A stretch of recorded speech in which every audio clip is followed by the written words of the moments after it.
Guys, welcome back to my YouTube channel. അപ്പോൾ ഞാൻ വീണ്ടും ഒരു ബിഗ് ബോസ് റിവ്യൂ ആയിട്ട് വന്നിരിക്കുകയാണ്. അപ്പോൾ ഇന്നത്തെ വീഡിയോയിൽ ഞാൻ സംസാരിക്കാനായിട്ട് പോകുന്നത് ജിൻഡോയുടെ ഡബിൾ സ്റ്റാൻഡുകളാണ്. സോ ആദ്യത്തെ വീക്കിലെ ജിൻഡോനെ എടുക്കുകയാണെങ്കിൽ ജിൻഡോ വന്നിട്ട് ആദ്യത്തെ വീക്ക് മുഴുവൻ ജിൻഡോ ഒരു സിമ്പതി നേടിക്കൊണ്ടായിരുന്നല്ലേ പോയിക്കൊണ്ടിരുന്നത്. അതായത് ജിൻഡോയുടെ ലൈഫ് സ്റ്റോറിയിലും അല്ലാതെ തന്നെ ലൈവൊക്കെ കാണുകയാണെങ്കിൽ ജിൻഡോ ഫുൾ ടൈം ജിൻഡോയുടെ അമ്മ എന്നൊരു അമ്മയ്ക്ക് വയ്യ, ജിൻഡോയുടെ അമ്മ വന്നിട്ട് ട്രീറ്റ്മെൻറ്റ്സിൽ എന്തോ ആണ്. അപ്പം അദ്ദേഹത്തിൻ്റെ അമ്മയ്ക്ക് സുഖമില്ല എന്നുള്ള ഒരു റീസണും പറഞ്ഞുകൊണ്ട് ആണ് അദ്ദേഹം പോയിക്കൊണ്ടിരുന്നത്. ആദ്യത്തെ വീക്കിൽ ഓൾമോസ്റ്റ് ഒരു 3 to 4 days ജിൻഡോ വന്നിട്ട് എല്ലാവരുടെ അടുത്തും പോയിട്ട് എൻ്റെ അമ്മയ്ക്ക് സുഖമില്ല, നിങ്ങളുടെ അടുത്ത് ഇങ്ങനെ സംസാരിക്കാൻ പാടില്ല, എന്നെ നോമിനേറ്റ് ചെയ്യാൻ പാടില്ല, എന്നെ അങ്ങനെ ചെയ്യാൻ പാടില്ല, ഇങ്ങനെ ചെയ്യാൻ പാടില്ല. സോ അവിടുത്തെ ഹൗസിലെ ആൾക്കാർ പോലും കുറച്ച് കൺഫ്യൂസ്ഡ് ആയി. സോ ജിൻഡോയുടെ അടുത്ത് എന്തെങ്കിലും പറഞ്ഞു കഴിഞ്ഞാൽ ജിൻഡോയുടെ അമ്മയ്ക്ക് എന്തെങ്കിലും സംഭവിക്കുമോ, അങ്ങനെ ഒരു രീതിയിലായിരുന്നു ജിൻഡോ പ്ലേ ചെയ്തുകൊണ്ടിരുന്നത്. സോ ആരെങ്കിലും അദ്ദേഹത്തിൻ്റെ അടുത്ത് റൂഡായിട്ട് സംസാരിക്കുകയോ അദ്ദേഹത്തെ നോമിനേറ്റ് ചെയ്യുകയോ ചെയ്തിട്ടുണ്ടെങ്കിൽ അദ്ദേഹം ക്യാമറയിൽ പോയി നിന്നിട്ട് അമ്മയുടെ അടുത്ത് പോയി കരഞ്ഞ് സംസാരിക്കുന്നതും, പിന്നെ ബിഗ് ബോസിൻ്റെ അടുത്ത് തന്നെ ബിഗ് ബോസ് ഇത് ടെലികാസ്റ്റ് ചെയ്യരുത്, അദ്ദേഹം യമുനാനെയാണെന്ന് തോന്നുന്നു എന്തോ ബാഡ് വേർഡ്സ് യൂസ് ചെയ്തപ്പോഴത്തേക്കും അയ്യോ ബിഗ് ബോസ് ചെയ്ത് ടെലികാസ്റ്റ് ചെയ്യരുത്, എൻ്റെ അമ്മ കണ്ട ഇത് അമ്മയ്ക്ക് വിഷമാവും എന്നൊക്കെ പറഞ്ഞിട്ട് അങ്ങനത്തെ കുറച്ച് ഡ്രാമാസൊക്കെയാണ് ആദ്യത്തെ വീക്കിൽ അദ്ദേഹം കാണിച്ചുകൊണ്ടിരുന്നത്. അപ്പോൾ അദ്ദേഹത്തിൻ്റെ സ്റ്റോറിയിലൊക്കെ പറഞ്ഞുകൊണ്ടിരുന്നത് അദ്ദേഹത്തിന്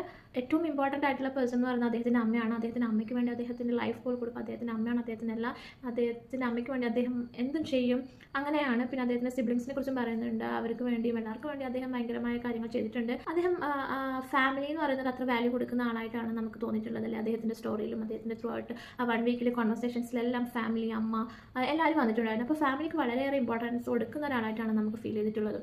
അത് കഴിഞ്ഞ് 2nd and 3rd വീക്കിലേക്ക് വരുവാണെങ്കിൽ അദ്ദേഹം ഇപ്പോൾ പറഞ്ഞിട്ടുള്ള ഒരു സ്റ്റേറ്റ്മെൻ്റ് ആണ് കേട്ടോ, ഭയങ്കര ഷോക്കിംഗ് ആയിട്ടുള്ള ഒരു സ്റ്റേറ്റ്മെൻ്റ് ആണ് അദ്ദേഹം പറഞ്ഞിരിക്കുന്നത്. എൻ്റെ സക്സസ്സിന് വേണ്ടിയിട്ട്, എൻ്റെ നിലനിൽപ്പിന് വേണ്ടിയിട്ട് എൻ്റെ സ്വന്തം അമ്മയായാലും അച്ഛനായാലും സിബ്ലിങ്സ് ആയാലും വൈഫായാലും മോഹിക്കുന്ന പെൺകുട്ടി ആയാലും ആരായാലും ഞാൻ അവരെ തട്ടിക്കളയും എന്നാണ് പറഞ്ഞിരിക്കുന്നത്. അത് വന്നിട്ട് ഭയങ്കര ഷോക്കിംഗ് ആയിട്ടുള്ള ഒരു സ്റ്റേറ്റ്മെൻ്റ് ആണ് അല്ലേ, എസ്പെഷ്യലി ഫ്രം ജിൻഡോ. നമ്മൾ ജിൻഡോയുടെ അടുത്ത് ഒരിക്കലും എക്സ്പെക്ട് ചെയ്യാത്ത ഒരു സ്റ്റേറ്റ്മെൻ്റ് ആണ് ജിൻഡോ ഇപ്പോൾ പറഞ്ഞിരിക്കുന്നത്. കാരണം അദ്ദേഹത്തിന് ഫാമിലിയിൽ എത്ര ഇമ്പോർട്ടൻസ് കൊടുക്കുന്ന ഫാമിലി വാല്യൂസ് ഒക്കെ ഉണ്ടെന്ന് നമ്മൾ വിചാരിച്ചിരുന്ന ഒരാളാണ് വന്നിട്ട് പറയുന്നത് എൻ്റെ നിലനിൽപ്പിന് വേണ്ടി ഞാൻ അത് അമ്മയായാലും അച്ഛനായാലും ആരായാലും ഞാൻ അവരെ തട്ടിക്കളയും. സോ തട്ടിക്കളയെന്ന് പറയുമ്പോൾ നമുക്ക് എങ്ങനെ വേണമെങ്കിൽ അതിനെടുക്കാം അല്ലേ. തട്ടിക്കളയെന്ന് പറഞ്ഞാൽ വധിക്കാന്നുള്ള മീനിങ് കൂടി അതിൽ വരുന്നുണ്ട്. അപ്പോൾ അദ്ദേഹത്തിൻ്റെ നിലനിൽപ്പിനായി ആരെയും എന്തും ചെയ്യാനായിട്ട് മടിക്കാത്ത ഒരാളാണ് എന്നാണ് അദ്ദേഹം തന്നെ പറയണത്.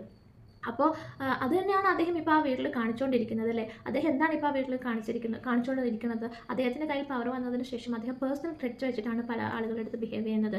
അദ്ദേഹം ഭയങ്കര റൂഡായിട്ടാണ്, അറഗൻ്റ് ആയിട്ടാണ് ഓരോ ഇൻഡിവിജ്വൽസിൻ്റെ അടുത്തും ബിഹേവ് ചെയ്യുന്നത്.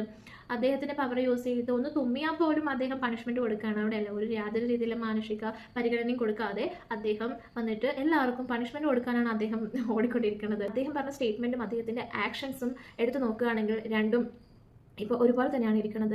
അദ്ദേഹം പറഞ്ഞ സ്റ്റേറ്റ്മെൻറ്റ് കറക്റ്റ് ആണെന്നാണ് അദ്ദേഹത്തിൻ്റെ ആക്ഷൻസ് പ്രൂവ് ചെയ്തുകൊണ്ടിരിക്കുന്നത്. അപ്പോൾ അദ്ദേഹം ജയിക്കാൻ വേണ്ടി എന്തും ചെയ്യുമെന്ന് പറഞ്ഞത് എനിക്ക് അദ്ദേഹം ഉള്ളിൽ നിന്ന് പറഞ്ഞായിട്ട് തന്നെയാണ് എനിക്ക് തോന്നുന്നത്. കാരണം അദ്ദേഹം അവിടെ തെറ്റ് ചെയ്തപ്പോൾ അദ്ദേഹം അത് മൂടി വെക്കാനായിട്ട് യാതൊരു നാണവും ഇല്ലാതെ അദ്ദേഹം ചെയ്ത കള്ളത്തരം അദ്ദേഹം എല്ലാവരും വന്നിട്ട് താങ്കളാണ് ഈ തെറ്റ് ചെയ്തിരിക്കുന്നതെന്ന് പറഞ്ഞിട്ടും അയാൾ അതിനെ എതിർക്കുകയാണ്.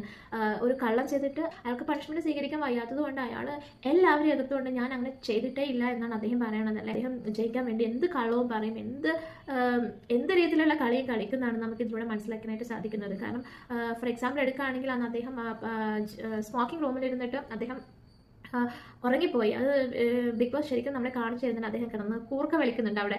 അത് കഴിഞ്ഞ് പട്ടി കളിക്കുന്ന സൗണ്ട് കേട്ടപ്പോഴത്തേക്ക് അദ്ദേഹം പെട്ടെന്ന് ചാടി എഴുന്നേറ്റു. അപ്പോൾ ആളുകളെല്ലാം അദ്ദേഹത്തിൻ്റെ അടുത്തേക്ക് വന്നു. കാരണം അദ്ദേഹം മാത്രമാണ് കിടക്കുന്നുണ്ടായിരുന്നുള്ളത്.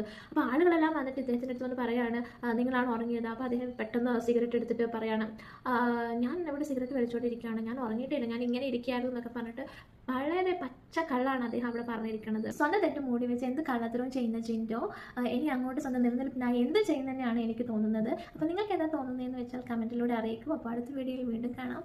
ബൈ.